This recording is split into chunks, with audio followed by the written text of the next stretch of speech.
आज बनवलेली आहे मस्त अशी हिरव्या मुगाची अतिशय पौष्टिक अशी भाजी, सुकी भाजी। तर बघू शकता किती मस्त झालेली आहे। चला मग सुरू करू रेसिपी। श्री शिवाय नमस्तुभ्य मैत्रिणींनो, मी आहे अंजली कुंभार। माझ्या यूट्यूब चॅनलवर तुम्हा सर्वांचे खूप खूप स्वागत।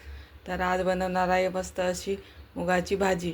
त्यासाठी मी इथं हिरवे मुग घेतलेले आहेत, रात्री भिजू घालून ठेवले होते, मस्त मऊ झालेले आहेत। ते घेतलेला आहे एक कांदा कट करून, थोडीशी कोथिंबीर, एक टोमॅटो कट करून, 5-6 कढीपत्त्याची पाने, लाल तिखट गरजेनुसार, एक छोटा चमच कांदा लसूण मसाला, 1 वाटी शेंगदाण्याचं कूट, 6-7 लसणाच्या पाकळ्या आणि फोडणीसाठी राई जिरे। तर चला आपण लसण आधी ठेचून घेऊ। लसण ठेचून झालेलं आहे, आता आपण भाजी फोडणी देऊ। इथं मी कढईत 1 पळी तेल गरम करून घेतलेलं आहे। आता याच्यामध्ये मोहरी घालू। मोहरी तडतडली, आता याच्यामध्ये जिरे घालू।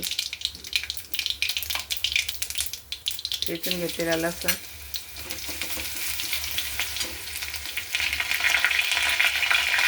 कांदा,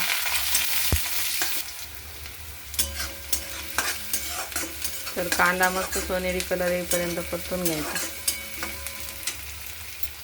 आता याच्यामध्ये कढीपत्त्याची पाने घालू। कांदा सोनेरी कलरवर परतल्या गेलेला, आता याच्यामध्ये टोमॅटो घालू।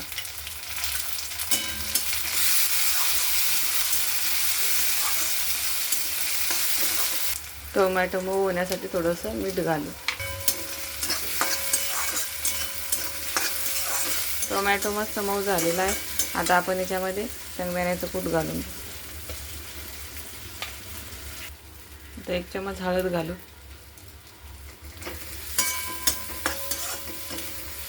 गरजे इतकं लाल तिखट,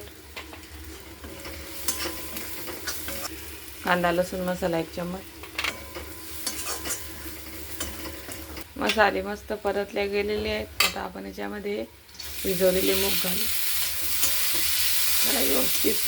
त्याला व्यवस्थित परतून घेऊ।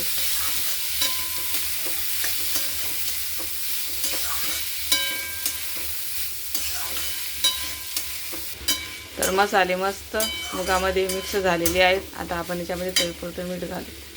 आता याच्यामध्ये गरम पाणी घालू, थोडं शिजायपुरतं। आपल्याला भाजी किती पातळ घट्ट करायची यानुसार पाणी घालायचं। मस्त उकळी आलेली आहे। आता आपण याला कमी गॅस करून 5 मिनिटं झाकून ठेवू। 5-6 मिनिट झालेले आहेत। आपण चेक करू मुगाची भाजी छान शिजली का। तर पाणी बऱ्यापैकी आटलेलं आहे।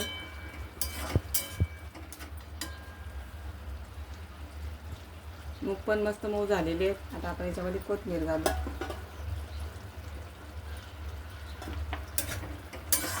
छान मिक्स करून घेऊ। आता गॅस बंद करून त्याला 5 मिनिटं झाकून ठेवू। तर 5 मिनिट झालेली आहे। आपली मस्त अशी मुगाची भाजी तयार झालेली आहे। आता आपण एका बाउलमध्ये ती काढून घेऊ।